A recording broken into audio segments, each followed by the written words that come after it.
Okay, so I had a question on the in the Facebook group, the Sam Goulden Clubhouse Facebook group.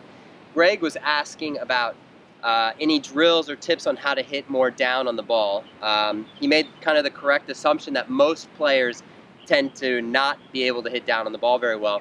I do want to make just a quick distinction between hitting down on the ball and maintaining your impact alignments. So there are, for every single shot we have, most players, this excludes PGA Tour players, but most players are losing too much of the forward shaft lean at impact, or they're losing the ideal impact alignments before they get to impact. So we're trying to, in the square-to-square swing for sure, we're trying to improve that. We're trying to maintain the ideal impact alignments longer and through the shot, hopefully. So the drill I want to give you is, and again, to make the distinction between the angle, the impact alignments and the downward angle of attack. If I'm hitting a driver, I still want to maintain my impact alignments as long as possible, but I don't necessarily need to be hitting down on the ball.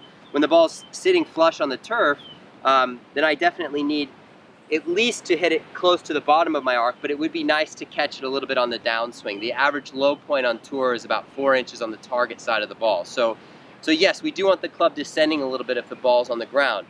So a drill to do that, a drill that you could take out to your next practice session, and I would definitely strongly suggest you take this out to your next practice session if you're having trouble hitting the ball consistently solid. The drill is to just go ahead and get set up to the ball first, and get yourself in what you feel like would be the ideal impact position, or how you feel like you would like to look at impact. And then take that look back to the side of the ball and make some really small swings where you can absolutely produce that look that you just had.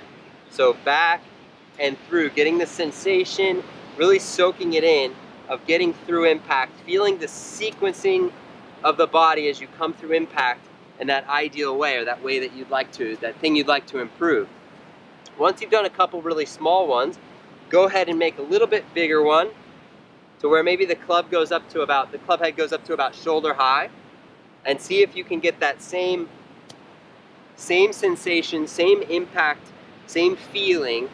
And then after you've done it a few times kind of in slow motion and you've gotten to that point where the club head's at about shoulder high, then you can go ahead and hit a ball and just try to get that same feeling. So you're going to do the rehearsals first, making sure that you can feel that the handle's forward, that you're getting through impact the way you want to.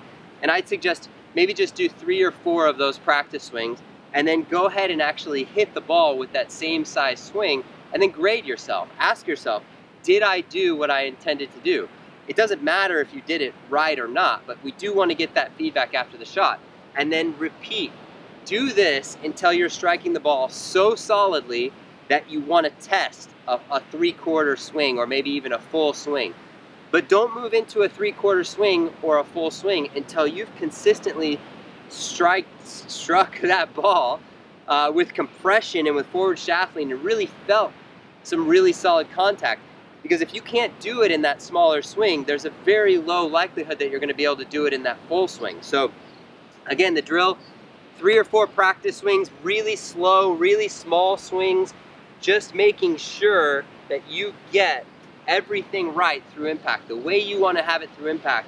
And then once you get really confident, after 3 or 4 practice swings, go ahead and make a hit, make a shot where you are going to strike the ball, and then grade yourself. Say, that was close, it wasn't perfect, or I hit that one a little heavy, or I felt like I flipped a little bit.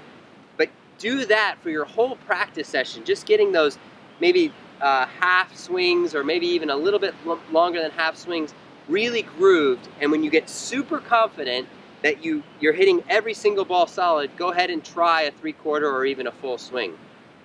But I would definitely suggest that this one's going out directly to Greg, but I would say for any of you who are struggling with consistently hitting it solid, this is a great drill for you to practice.